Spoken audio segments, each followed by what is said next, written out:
Struggling to find performance max placement in your campaign? Don't worry. I'm here to guide you step by step. Watch the full video for a complete walkthrough. So let's get started.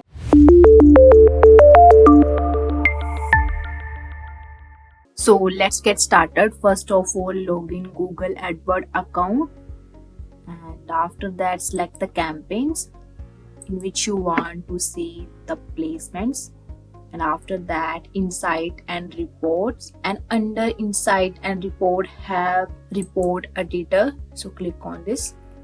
Now we can see here performance max placement. Here are all the placement where we are getting the clicks, so you can include or exclude according to the data.